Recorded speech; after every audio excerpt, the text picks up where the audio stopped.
본문 말씀으로 가장 슬픈 숨바꼭질이라는 제목으로 말씀 나눌 때에 하나님께서 오늘도 은혜 주실 줄 믿습니다. 우리 성도님들 어렸을 때 이 놀이를 꼭 해보셨죠? 숨바꼭질. 꼭꼭 숨어라. 머리카락 보인다. 하여튼 그 놀이를 해보셨는데 그 숨바꼭질을 해보면은요 정말 기가 차게 잘 찾아내는 친구들이 있는가 하면은 또 기가 차도록 끝까지 숨어 있는 친구들도 있어요. 그래서 우스갯소리로 그런 이야기를 하잖아요. 어떤 친구들은 끝난지도 모르고 밤새도록 숨어 있었다. 그런 우스갯소리로 이야기를 하지 않습니까? 자, 오늘 우리가 읽었던 이 성경에서는 숨는다고 숨었지만은 결코 숨지 못하였던, 그러니까 성경에서 가장 가슴 아픈 장면인 인간의 첫 타락에 대하여서 이야기를 합니다. 그런데 본격적인 말씀에 앞서서 우리 안에 있는 아주 묘한 본능을 하나 이야기해 보고자 합니다. 바로 청개구리의 마음이죠. 청개구리의 마음. 저도 호기심이 참 많아요. 호기심이 많다 보니까는 하지 마라 하면은 꼭 그것을 해봐야지만 직성이 풀리는 그런. 제가 어느 날 차를 운전해서 가는데 학교 다닐 때였어요. 차를 운전해서 경산의 그 넓은, 그러니까 남부 정류장에서 그 만촌 내거리였나요? 만촌 내거리에서 경산 학교까지 가는 그 편도 한 5, 6, 7차선 되죠. 굉장히 넓은 도로를 운전해서 가는데 라디오 방송에서 우리나라의 차 창문이 올라가는 속도 있죠. 차 창문이 올라가는 속도가 너무 그때는 자동 스탑 되는 그런 기능도 없어가지고 이게 너무 힘이 세가지고 애기들 손가락을 대고 있으면 부러진다고, 특히 애기들 조심해야 된다라고 방송이 나오는 거예요.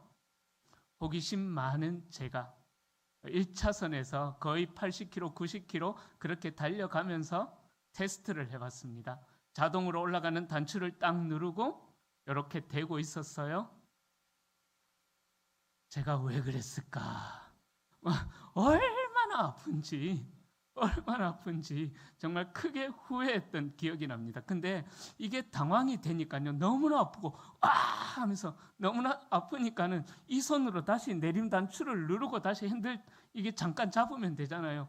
그게 생각이 안 나가지고 이게 가면은 되는데 이게 생각이 안 나가지고 하면서 막 옆 차선 보면서 억지로 제일 끝 차선까지 거의 한 30초 정도를 고통 속에 하여튼 그렇게 가면서 차량을 빼서 그제서야 세워놓고 이 손으로 내렸던 그런 어리석은 기억이 있습니다. 우리 사람들 안에 그런 마음이 있어요.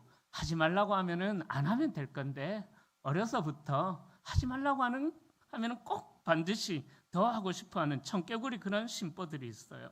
어떤 학교에서 실제로 그런 실험을, 초등학교에서 그런 실험을 실제로 했다고 합니다. 빈 방에 책상 하나와 빨간 버튼 하나만 남겨두고 아이들을 한 명씩 차례로 들여보냈다고 합니다. 그래서 선생님이 분명히 이야기했어요. 얘들아, 이거 절대 누르면 안 돼. 그리고 거기에 스티커로 붙여놨습니다. 절대 누르지 마세요. 누르면은 아주 심각한 일이 벌어집니다. 라고 이렇게 붙여놨는데 그 방에 아이들이 들어갔을 때에 5분을 버틴 아이들이 없었다고 합니다. 어떤 아이들은 버튼을 누르고 나서 아무 일도 안 일어나니까 화를 내면서 왜 아무 일도 안 일어나 하면서 버튼을 계속 하여튼 반복해서 눌렀다라는 그런 실험 결과도 있었습니다. 자, 오늘 본문에서 사탄은 우리 안에 있는 이 지독한 호기심, 또 그리고 결핍의 환상을 사탄이 정확하게 파고 들어가고 있습니다. 에덴에는 수만 가지의 먹을 것이 가득했었을 것입니다. 풍족했을 것입니다. 하나님은 사람들에게 99%의 자유를 주셨고 단 1% 경계선만 사람에게 그어두셨다라는 거예요.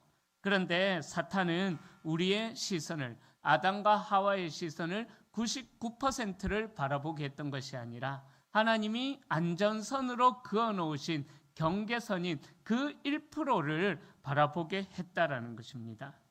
왜 하나님은 이걸 하지 못하게 하셨을까? 이 사소한 의문 하나가 인류를 나무 뒤에 숨게 만들어버리는 그런 비참한 결과를 가져오게 되었다라는 것입니다.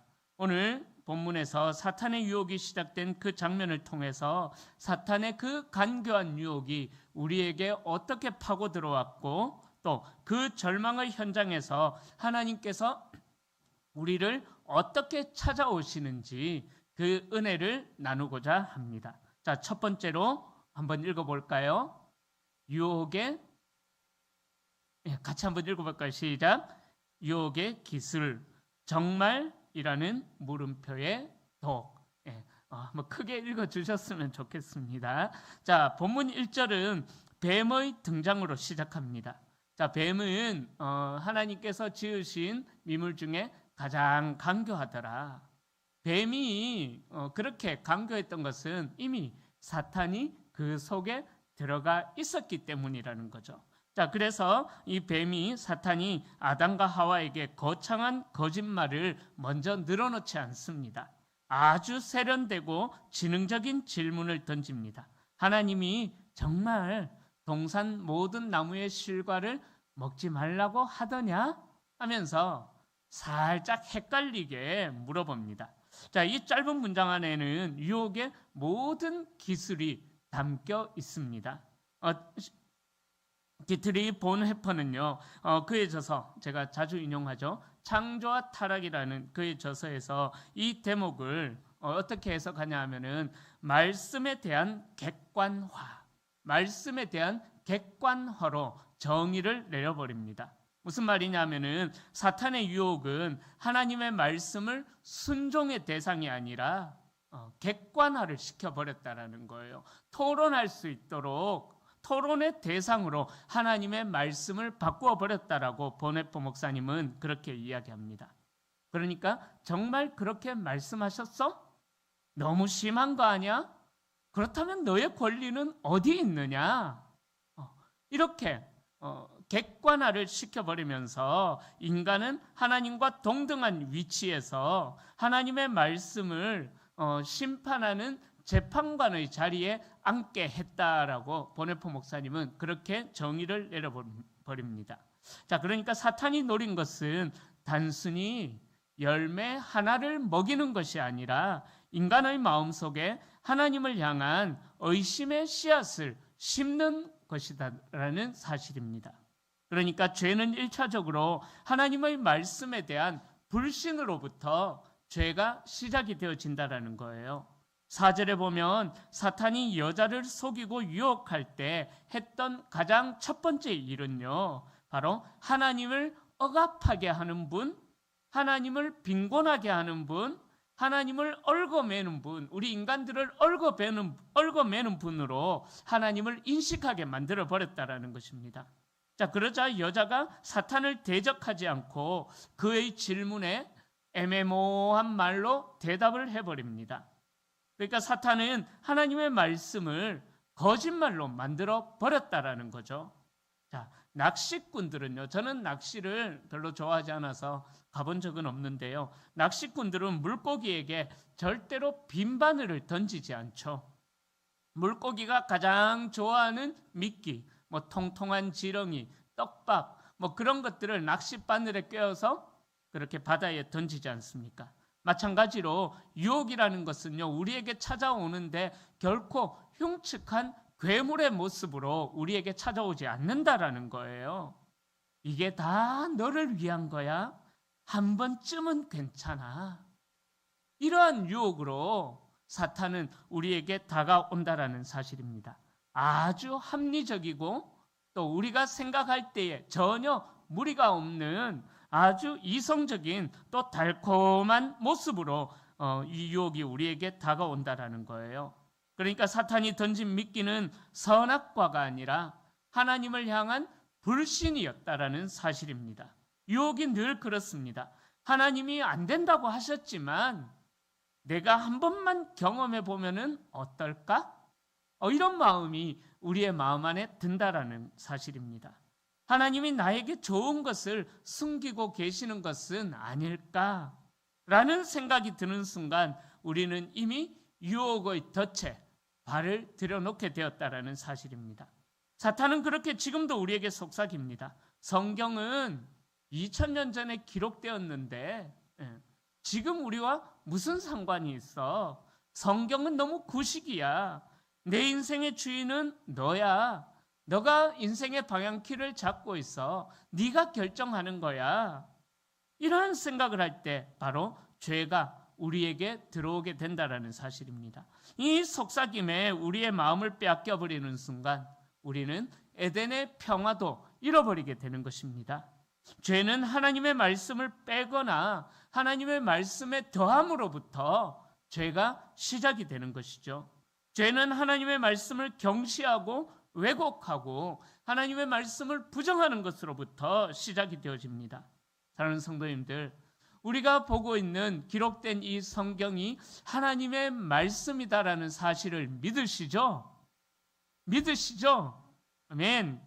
그렇다면 성경에서 선포하는 말씀을 얼마나 우리가 아멘으로 화답하면서 얼마나 하나님의 말씀에 순종하고 있습니까? 우리가 우리의 모습을 잘 돌아보셔야만 합니다. 우리가 아담과 하와를 비웃지만은요, 실제로 우리도 역시 이 아담과 하와보다 더 유혹에 취약할 수가 있다라는 거예요. 제가 유혹에 취약할 수 있다라는 이 말은요, 어떤 의미가 있냐면은 하나님의 말씀에 우리가 순종하지 아니하는 모습들, 이것이 우리의 유혹에 취약하다라는 의미입니다. 하나님께서는 이렇게 하라라고 말씀하셨는데 우리는 이렇게 하지 않는 거예요. 하나님이 이렇게 하지 말라라고 하셨는데 우리는 이렇게 하는 거예요. 그러니까 청개구리의 심보가 우리 안에 들어있어가지고 나에게 유익이 된다면은, 그게 나에게 즐거움이 된다면은, 그게 나에게 기쁨이 된다면은 하나님의 말씀은 뒷전에 밀어놓고 내 생각을 하나님의 말씀보다 더 앞세워서 내 생각대로 생활하게 된다라는 거예요. 가장 쉬운 예로 우리의 말들, 또 이웃을 대하는 우리의 태도들, 또 우리의 생각들, 우리의 행동들, 정말 솔직하게 하나님의 말씀 앞에 한번 돌아보십시오. 우리 주님께서는 형제를 향하여 나가라 하는 자들, 우리말로 이야기하자면은 바보라 하는 자들, 쉽게 말하면은 형제를 향한 비난과 형제를 향한 조롱을 하는 자들, 그러한 입술들은 차라리 그렇게 말을 하는 것보다 연자맷돌을 달고 그냥 바다에 뛰어드는 것이 낫다. 그 정도로 우리 주님께서는 우리의 입술에 자물쇠를 채울 것을 심각하게 말씀하셨어요. 제가 가장 쉬운 예를 드는 것입니다. 그러니까 이 하나님의 말씀에 순종하지 않는 이 모습으로부터 우리는 하나님과의 교제라는 에덴 동산의 평화를 잃어버리게 된다라는 사실입니다. 다시 우리 성도님들께 여쭙습니다. 성도님들, 하나님, 이 성경이, 우리가 보고 있는 기록된 성경이 흰 것은 종이요 까만 것은 글자가 아니라 정말 기록된 하나님의 말씀이라고 믿으십니까? 그렇다면 우리는 하나님의 말씀에 순종하는 삶을 살아야 된다라는 거예요. 죄가 어떻게 우리에게서 시작되어지느냐? 하나님의 말씀을 점점 약화시키는 것으로부터 우리의 죄가 거기서부터 시작이 된다는 사실을 명심하셔야만 합니다. 하나님의 말씀이 힘있고 분명하게 서 있는 자들에게는 결코 죄가 침범하지 못하는 것입니다. 그래서 우리는 날마다 성경을 읽고 날마다 성경을 묵상해야 합니다. 우리를 죄 가운데로 인도하는 악한 사탄을 대적하는 최선의 방법은 하나님의 말씀을 견고히 붙잡는 것, 하나님의 말씀에 더하지도 않고 빼지도 않고 그대로 순종하면서 하나님의 말씀을 견고히 붙잡는 것, 이것이 우리를 유혹하는, 우리를 죄 가운데로 인도하는 사탄을 대적하는 유일한 능력이 되는 것입니다. 그러기에 말씀을 배우고 말씀을 외우고 말씀을 공부하고 말씀을 묵상하여 언제 어디서든 말씀을 살아내는 일에 집중하셔야만 합니다. 하나님의 말씀에 붙들리면 우리 안에 있는 말씀이 우리의 영혼을 지키고 우리의 삶을 거룩하게 인도해 나가는 것입니다. 그러기에 이번 봄학기에 오픈이 되어지는, 열려지는 하나님의 말씀을 배우는 봄 양육에 우리 성도님들 다 신청하십시오. 다 신청하십시오. 화요일도 오고 수요일도 오고 목요일도 오고 금요일도 오고 주일도 오고 너무 피곤하잖아요. 그러나 우리의 영혼을 지키기 위하여서 말씀을 배우는 일에 열심을 내셔야만 합니다. 그리고 그 말씀을 살아내는 일에 우리의 인생을 한번 걸어보셔야만 합니다. 우리의 인생에 있어서 왜 말씀의 역사가 나타나지 않을까요? 말씀대로 한번 살아보지도 않으면서 그런 것은 아닐까요? 다시 한 번 더 우리 성도님들에게 간곡하게 부탁을 드립니다. 우리가 하나님의 분명한 말씀을 붙잡고 있어야지만 죄와 싸울 힘이 주어진다라는 그 능력이 우리에게 주어진다라는 사실을 기억하셔서 말씀을 배우는 일에 힘쓰시고 말씀을 떠나지 않는 우리 성도님들이 될 수 있기를 축복합니다. 우리가 평생 신앙생활 하실 거잖아요. 중간에 솔로몬처럼, 말년에 솔로몬처럼 배교하실 거 아니잖아요. 그렇다면은 우리가 평생 신앙생활을 해야 된다면은 우리의 일상생활의 기준이 되는 하나님의 말씀을 배우는 일에 나아오셔야만 합니다. 그래서 이 말씀을 떠나지 않고 말씀을 기준으로 살아가셔서 우리를 유혹하는 죄의 유혹으로부터 승리하는 우리 성도님들이 될 수 있기를 축원합니다. 자, 두 번째 한번 읽어보겠습니다. 시작. 선택의 비극, 하나님의 자리를 훔친 지혜의 탐닉. 자, 유혹에 흔들린 여자가 나무를 보니 이제 이전과는 이 선악과 나무가 전혀 다르게 보입니다. 그런데 성도님들, 선악과가 특별하게 보여서 그 선악과 나무가 이전과는 다르게 보였을까요? 우스갯소리로 이야기하자면은 백설공주입니까? 신데렐라입니까? 그 독사가 뭐 특별한 성분이 있어가지고 아니면 그 선악과에 뭐 금이라도 발려가지고 그 선악과가 특별하게 보였을까요? 아니죠, 아니죠. 사탄이 유혹하기 전이나 사탄이 유혹하고 난 이후나 선악과는 똑같이 그냥 선악과일 뿐인 것입니다. 그렇다면 하나님이 왜 선악과를 만드셔서 사람으로 하여금 범죄하게 하셨겠습니까? 그것은요, 하나님께서 선악과를 제가 한번 말씀드렸던 기억이 있는데요, 선악과를 어디에 두셨나 그것만 생각해 보면 우리가 쉽게 하나님이 선악과를 왜 만드셨는가 이해를 할 수가 있어요. 하나님의 뜻을 알 수가 있어요. 선악과를 하나님께서 에덴 동산을 지으시고 어디에 두셨습니까? 그렇죠. 에덴 동산 한중앙에, 그렇죠. 쉽게 말하면은 제일 잘 보이는 곳에 선악과를 두셨다라는 거예요. 왜 그렇게 하셨을까? 그 선악과는 인간에게 어떠한 장치였냐면은 인간이 교만하지 않기 위한 안전장치와 같았다라는 사실입니다.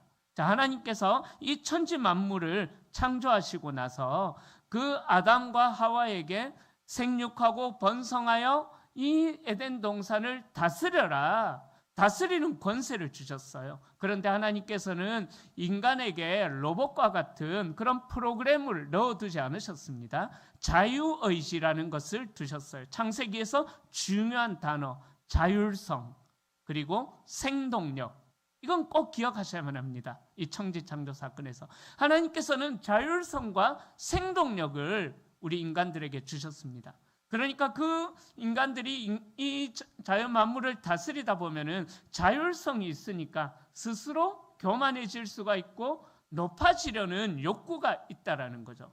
우리의 모습 속에서도 충분히 우리는 알 수 있지 않습니까? 어느 정도 권력이 주어지면은 교만을 향해서 우리의 마음이 열려지는 모습들이 있지 않습니까? 아담과 하와도 다라는 거죠. 모든 만물을 다스리다 보니까는 스스로 자꾸 교만해지려는 그런 죄된 자율성의 습성이 있기 때문에, 그런 본능이 있기 때문에 하나님께서는 에덴 동산의 한중앙 제일 잘 보이는 곳에 선악과를 심어 두시고, 아담과 하와야, 저 선악과를 바라볼 때마다 너를 다스리는 분이 하나님이야, 너는 대리 통치자에 불과해, 이것을 깨닫도록 하기 위하여서 선악과를 에덴 동산 한중앙에 두셨다라는 사실입니다. 자, 그런데 6절에 선악과 다시요. 6절에 보면은 사탄의 유혹에 넘어간 하와가 어떻게 선악과를 바라보게 됩니까? 먹음직도 하고 보암직도 하고 지혜롭게 할 만큼 탐스럽기도 한 나무인지라. 선악과는 말씀드렸던 대로 달라진 것 하나 없는데 유혹에 넘어가 버리니까 선악과가 다르게 보여졌다는 것입니다. 여기서 가장 중요한 표현은요, 지혜롭게 할 만큼이라는 표현입니다. 자, 이 표현은 창세기 2장 9절에서 하나님이 에덴 동산에 나게 하신 나무들에 대한 묘사와 거의 일치합니다. 2장 9절에 보면은 하나님께서 그 에덴 동산에 있는 모든 식물들, 나무들을 보시면서 보시기에 좋았더라라고 말씀하셨는데, 그런 점에서 묘사가 거의 일치하다라는 거죠. 자, 그러기에 선악과가 객관적으로 특별했던 것이 아니라 유혹에 넘어간 여자의 주관적인 시각에서 그 선악과는 하와의 눈에 그렇게 비춰졌음을 알 수가 있습니다. 여기서 우리는 구약학자인 존 월튼의 존 월튼의 논리를 우리가 배울 필요가 있습니다. 존 월튼은 선악과 사건을 이렇게 이야기합니다. 기능과 질서의 파괴. 기능과 질서의 파괴라는, 그렇게 해석을 합니다. 즉, 선악을 알게 하는 나무의 열매를 먹었다는 것은 인간이 스스로 선과 악의 기준이 되려고 했다라는 거예요. 그러니까 하나님으로부터 나는 독립하겠다. 대한민국 만세. 또 하나님으로부터 독립선언을 했다라는 것입니다. 여러분, 지혜라는 것은요, 원래 하나님의 영역이죠. 하나님의 영역인데 인간은 하나님과의 관계 안에서 그 지혜를 선물로 받아서 누려야만 했습니다. 그러나 인간은 하나님을 기다리지 못하고 그 권능 강탈하려고 했다라는 사실입니다. 이것이 바로 성경이 말하는 죄의 본질입니다.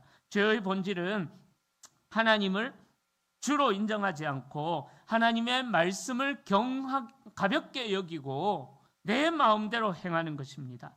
하나님을 배제하고 나만의 왕국을 건설하려는 시도, 월튼이 이야기했던 것처럼 하나님을 나의 필요를 위한 도구로 전락시키고 내가 그 보좌에 앉는 행위, 이것이 바로 죄의 본질이요, 죄의 시작이고 타락의 핵심이다라는 사실입니다.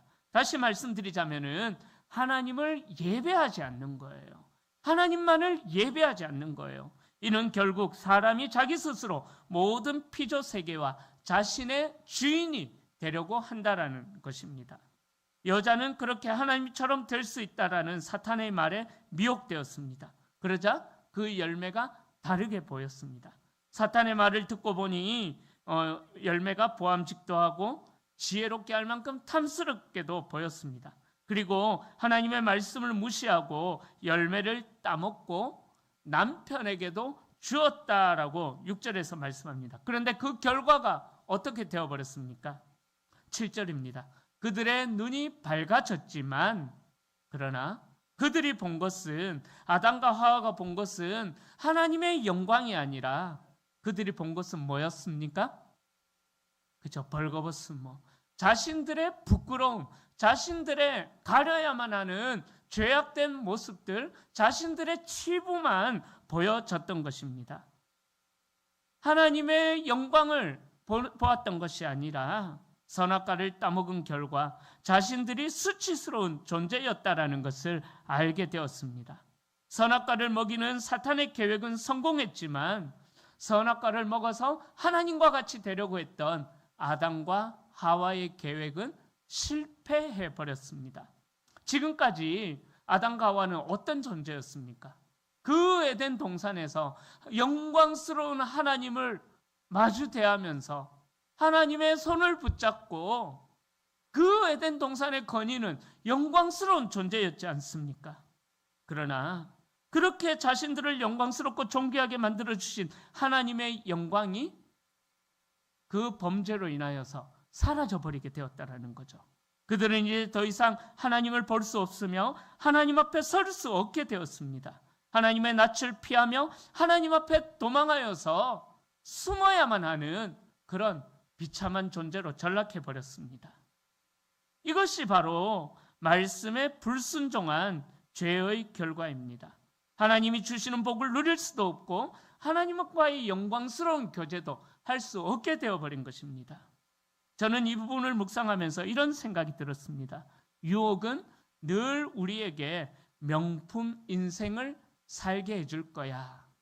이런 달콤한 말로 우리에게 찾아오게 된다는 거죠. 이것만 가지면, 이 자리까지만 올라가면 너의 인생은 명품이 될 거야. 우리를 늘 이렇게 유혹합니다. 그래서 우리는 그 자리까지 오르기 위하여서, 그것을 소유하기 위하여서 수단과 방법을 가리지 않고 말씀도 무시해버리고 그렇게 아둥바둥 살아가는 모습이 있지 않습니까? 그런데요, 막상 그것을 손에 놓고 나면은 어떻습니까? 그것이 진실이 아니다라는 것을 깨닫게 되죠. 그것을 손에 얻고 나면은 우리에게 보여지는 것은 탐욕으로 물들어진 우리의 죄악된 모습만 우리가 보게 된다는 사실입니다. 명품과 가짜, 명품과 짝퉁의 구별법에 대한 이야기를 한 번쯤은 들어보셨을 것입니다. 어떤 여인이 큰맘 먹고 재래시장에서 아주 정교하게 만든 짝퉁 명품을 하나 구입했어요. 그래서 그 짝퉁 명품 가방을 딱 메고 친구들과의 모임에 가려고 하는데 갑자기 맑았던 하늘이 비가 내립니다. 그러자 그 여인은 어떻게 할까요? 그 가방을 머리에 뒤집어 쓰고 그렇게 비를 피하는 모습이 있지 않습니까? 진짜 명품은 어떨까요? 품 속에 넣어가지고 그 가방이 젖지 않도록 하잖아요. 그죠?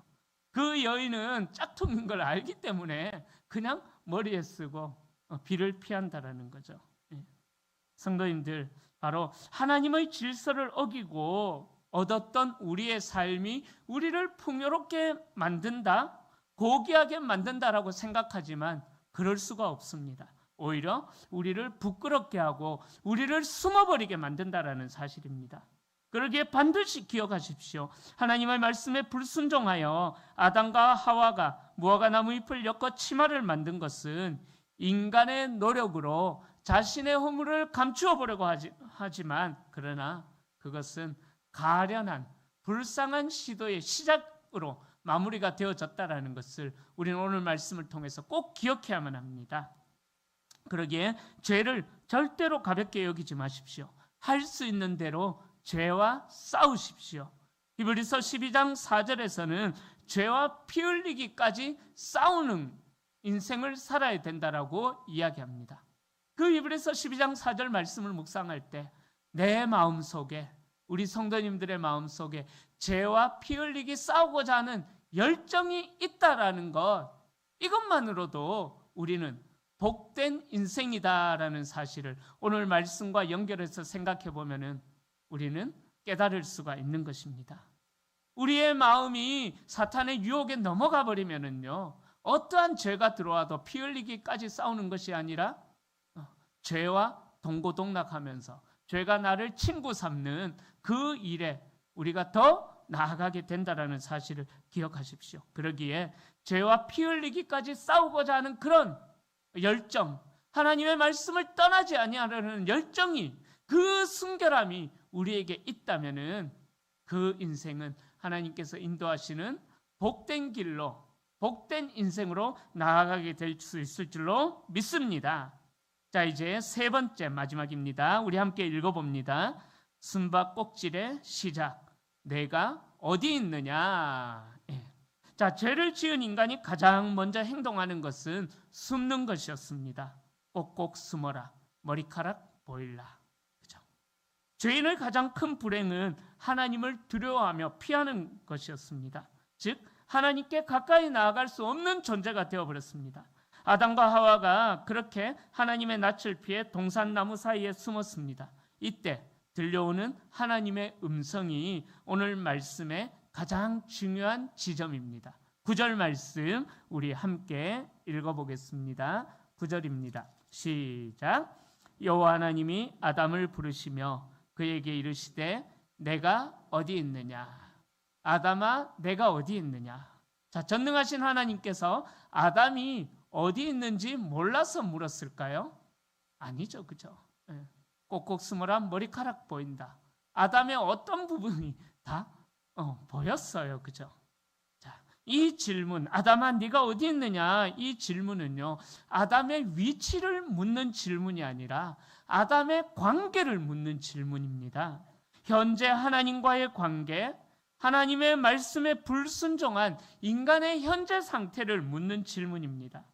더 쉽게 말씀드리자면 아담아 너는 지금 나와 어떤 관계에 있느냐? 지금 너와 나의 관계가 어떠하냐? 바로 하나님의 깨어진 그 애타는 마음을 담은 하나님의 간절한 외침이다라는 거예요. 영국의 주석가인 데렉 키드너는 이 대목에서 책임 전가의 비극, 책임 전가의 비극을 설명합니다. 하나님이 물으실 때 아담이 회개하고 나아갔으면 돼요. 그죠? 회개하고 나아갔으면 돼요. 그런데 아담이 어떻게 핑계를 댑니까?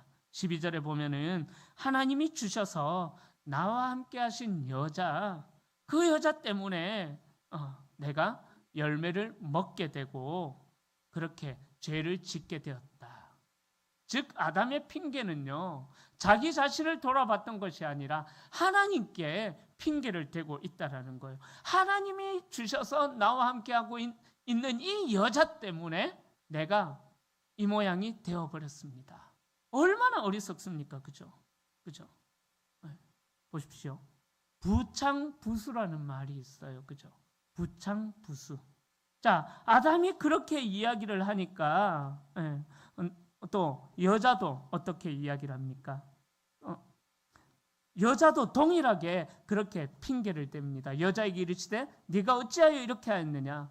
뱀이 나를 꼬심으로, 뱀이 나를 꼬셔갖고 제가 먹었지 않습니까? 하나님이 만드신 그 피조물이 나를 꼬드기니까 내가 먹었지 않습니까? 부창부수예요. 그죠? 바늘 가는데 실 가고, 그죠? 남편이 그렇게 하니까 아내도 그렇게 해버립니다.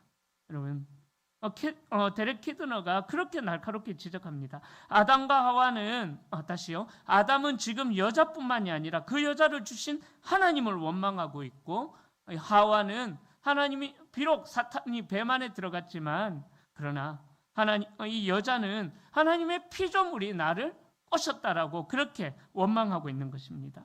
하나님이 그 여자를 내게 안 주셨으면 내가 안 먹었을 것 아닙니까? 하나님 앞에 따지고 있다는 거죠. 이게 말이 됩니까? 이들은 하나님이 금하신 선악과를 먹은 일과 하나님이 두려워서 숨은 일의 이유를 다른 즉 하나님께 전가하면서 변명하기에 급급했었습니다. 성도님들, 죄는 이렇게 관계를 단절시킬 뿐만 아니라 사랑했던 대상을 비난의 화살로 바꾸어 버린 것입니다. 죄는 인간의 상호관계와 다른 피조물과의 관계, 더 나아가서 하나님과의 관계에도 심각한 문제를 일으켜버립니다. 자, 우리는 이 아담의 변명을 보면서 아담에게 하와가 처음 다가왔을 때 그 아담이 하와를 바라보면서 감탄하면서 이야기했던 그 대사를 기억해야만 합니다. 아담이 하와를 처음 보았을 때 어떻게 감탄을 했습니까? 이는 내 빼다구 중에 빼다구요, 살 중에 살이다. 이는 내 뼈 중에 뼈요, 살 중에 살이다.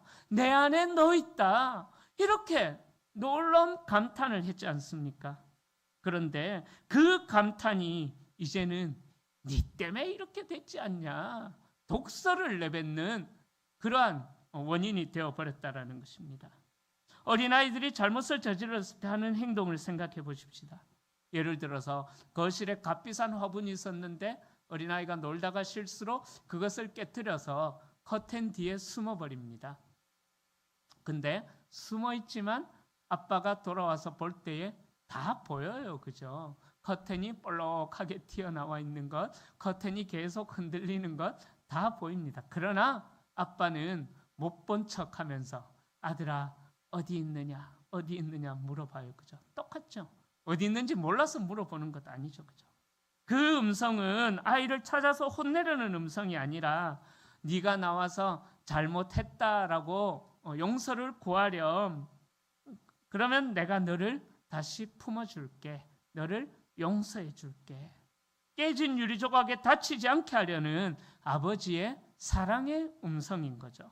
하지만 두려움에 사로잡힌 아이는 쉽게 나오지 않고 더 숨어 들어갑니다. 아버지의 그 음성이 무서움으로만 들릴 수밖에 없는 것입니다. 아담이 그러했습니다. 하나님은 아담과 하와를 구원하시기 위하여 부르는데 아담과 하와는 두려움에 더 깊이 나무 뒤로 숨어버립니다. 그리고는 자아 때문에 그랬어요. 하나님 때문에 그랬어요. 그렇게 핑계를 대기에 급급합니다. 여러분, 이것이 오늘 우리의 모습이 아닐까요? 정치도 그렇고요. 경제도 그렇고요. 뉴스를 보면은 얼마나 서로가 서로를 물어뜯지 않습니까? 우리 윤석열 대통령이 있을 때는 윤석열 대통령 때문에 이렇게 됐다. 지금 또 어떻게 합니까? 이재명 대통령이 있으니까 이재명 대통령 때문에 이렇게 됐다. 서로 막 핑계대고 물어뜯고 끌어내리기에 너무나 급급하지 않습니까? 그죠? 심지어 우리 가정에도요. 내 탓은 없고 온통 네 탓. 그런 모습들만 우리의 가정에도 있지 않습니까? 이 책임 전가의 굴레가 에덴의 평화를 지옥으로 만들어버린 것입니다. 이제 말씀을 정리합니다. 사랑하는 성도님들, 오늘 우리는 인류 역사상 가장 슬픈, 제가 제목을 참 잘 정한 것 같아요. 그죠? 가장 슬픈 숨바꼭질을 우리가 살펴봤습니다. 본 회포가 경고한 대로 우리는 말씀을 내 기준에 내 잣대로 그렇게 재려다가 유혹에 빠져버렸고, 존 월튼이 지적한 대로 하나님의 지혜를 강탈하려다가 오히려 부끄러움만 얻었습니다. 그리고 데렉 키드너가 이야기한 것처럼 우리는 서로를 탓하면서 나무 뒤로 숨어버렸습니다. 그러나 오늘 말씀의 진짜 결론은 뭐냐 하면요, 인간의 실패가 아니라 하나님의 찾아오심입니다. 오늘 말씀의 결론은 하나님의 찾아오심이 진짜 의미입니다. 하나님은 숨어버린 인간을 포기하지 않으시고 먼저 찾아오셔서 아담과 하와를 불러주셨어요. 아담아, 하와야, 내가 어디 있느냐? 하나님은 포기하지 않으셨다라는 것입니다. 무화과나무 잎으로 겨우 가린 그들의 부끄러움은 금세 말라 비틀어져서 또다시 부끄러움을 당할 것이기에 하나님께서는 이제 그 다음 주의 본문에서 살펴볼 건데 짐승을 잡아서 가죽옷을 입혀주실 준비를 하십니다. 누군가의 희생을 통하여서 그들의 인간의 수치를 덮어주시겠다라는 복음의 서막, 예수 그리스도를 통하여서 인간의 수치를 덮어주시겠다라는 그 복음의 서막이 이제 여기서부터 시작이 되어지는 것입니다. 사랑하는 성도님들, 지금 우리는 무엇을 피하여서 나무 뒤에 숨어 계십니까? 실패의 부끄러움, 또 사람들에게 들키기 싫어하는 은밀한 죄, 아니면은 누군가를 향한 지독한 원망들, 그런 우리들을 향하여서 오늘 주님은 우리의 이름을 불러주십니다. 아무개야, 내가 어디 있느냐? 이 하나님의 음성을 들으시고 하나님 앞으로 나올 수 있기를 축복합니다. 하나님은 취조실의 형사처럼 우리의 죄를 책망하시기도 하시지만은 그러나 우리를 심판하려는 형사와 같은 목소리로 우리에게 다가오는 분이 아니십니다. 우리가 회개하고 나아갈 때에 길 잃은 자녀를 찾는 그 하나님의 간절한 울먹임에 우리가 회개함으로 나아갈 때에 하나님의 은혜 가운데 다시 에덴 동산의 그 동행의 평화를 누릴 수가 있게 될 것입니다. 그러기에 우리가 숨는 것이 아니라 하나님, 제가 여기 있습니다. 제가 잘못했습니다. 저 때문입니다. 라고 고백하면서 하나님 앞에 나아가십시오. 그때부터 우리의 회복은 시작될 줄로 믿습니다. 우리의 수치를 가리기 위해 당신의 아들이신 예수 그리스도를 십자가에서 벌거벗기신 그 큰 사랑이 숨어있는 저와 우리 성도님들을 안아주실 것입니다. 그 사랑 안에서 정직하게 나 자신을 마주하고 다시금 하나님의 임재 안으로 들어가는 복된 하나님의 사람들이 다 되시기를 우리 주님의 이름으로 간절히 축원합니다.